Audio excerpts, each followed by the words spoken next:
Obama's bad deal overnight, let the riots begin. In the last days of Barack Obama's administration, he did all he could to continue to destroy America.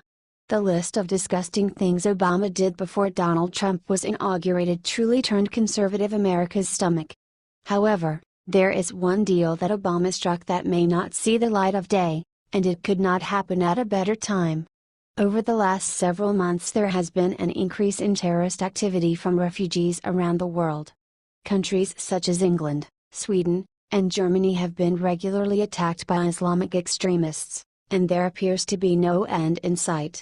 Instead of these countries ending these insane refugee programs that are putting citizens at risk, they continue to allow these terrorists to flood through their borders.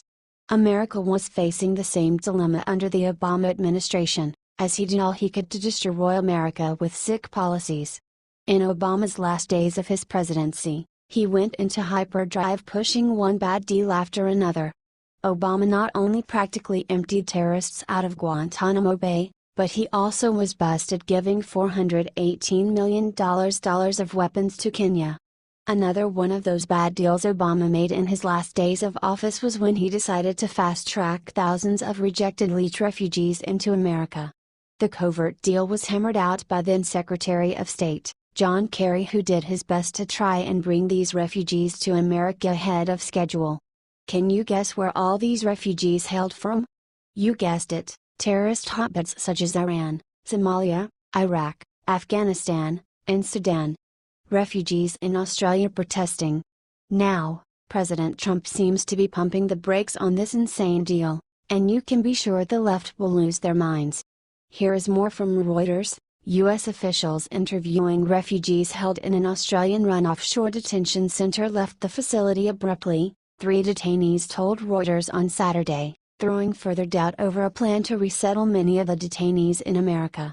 U.S. officials halted screening interviews and departed the Pacific island of Nauru on Friday, 2 weeks short of their scheduled timetable and a day after Washington said the United States had reached its annual refugee intake cap. U.S. officials were scheduled to be on Nauru until July 26 but they left on Friday, one refugee told Reuters, requesting anonymity as he did not want to jeopardize his application for U.S. resettlement. In the United States, a senior member of the union that represents refugee officers at U.S. Citizenship and Immigration Services, USCIS, a Department of Homeland Security agency, told Reuters his own trip to Nauru was not going forward as scheduled. Jason Marks, chief steward of the American Federation of Government Employees Local 1924, told Reuters his trip has now been pushed back and it was unclear whether it will actually happen. The USCIS said on Saturday that the program would continue but offered no details. We do not discuss the exact dates of USCIS circuit rides to adjudicate refugees' applications. However, we are planning return trips, the agency said in a statement. It is not uncommon for the dates of tentatively planned refugee circuit ride trips worldwide to change due to a wide variety of factors. The Australian Immigration Department declined to comment on the whereabouts of the U.S. officials or the future of a refugee swap agreement between Australia and the United States that President Donald Trump earlier this year branded a dumb deal. Australian Foreign Minister Julie Bishop said on Sunday the deal was progressing as expected, reiterating the government had assurances from the Trump administration. The quota will roll over again on October 1 as I said, and I expect that the United States will adhere to this agreement, as the president promised, she told the Australian Broadcasting Corporation. Most of the refugees in the camps are all men from terrorist hotbed areas such as Sudan and Afghanistan. This deal should not go through no matter what, and it appears from this report it is beginning to fall apart. There is no reason that we should take in these refugees at all under any circumstances. These refugees are known to be from terrorist hotspots, and the last thing we need is any more terror threats. This deal should be scrapped and let Australia deal with the crisis they have created themselves. Obama had no business making this sort of deal when he was on the way out of office. President Trump has every right to deny this shoddy deal, since that is what the American people elected him to do. The days of allowing every elite refugee into America need to end, and right away. The only way we will be able to get our country back on track is by halting all these insane policies that liberals implemented over the years. If they want to riot because of it, then so be it. They then can be arrested and sit in jail for their own terrorist activities. It is now the time that we close our borders until further notice, and if the left doesn't like it, well, there is the door. Share if you do not want President Trump to allow these refugees into America. H.T. The Guardian.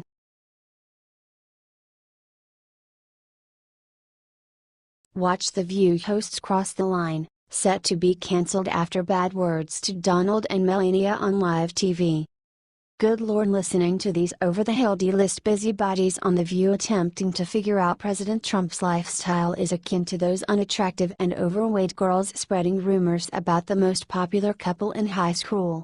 Simply listen to frumpy Joy Behar attempting to spread unsubstantiated gossip regarding the mental health of President Trump.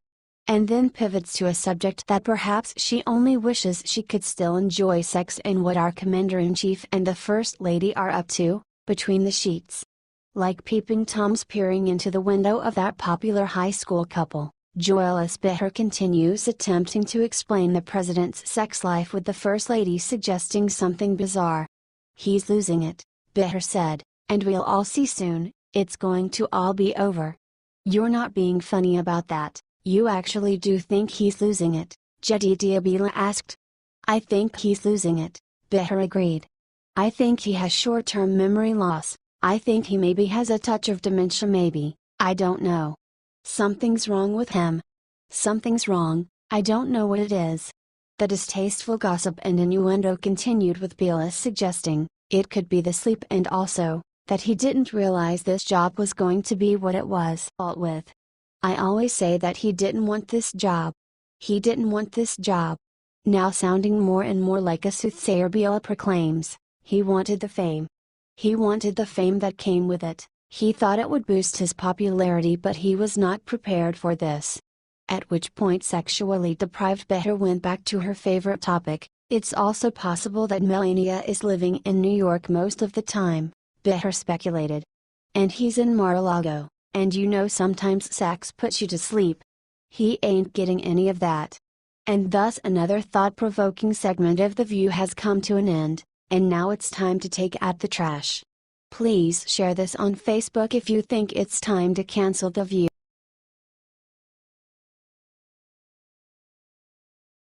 Larry the Cable Guy got real and blasted every Trump-hating liberal snowflake in America.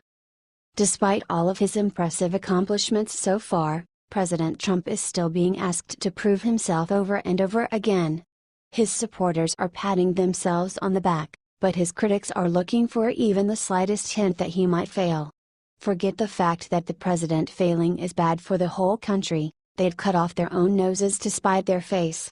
Somehow people just can't fathom that someone with no political background can come in and do a better job as president than the generations of Washington insiders who've been making a mess of things for decades, but he is.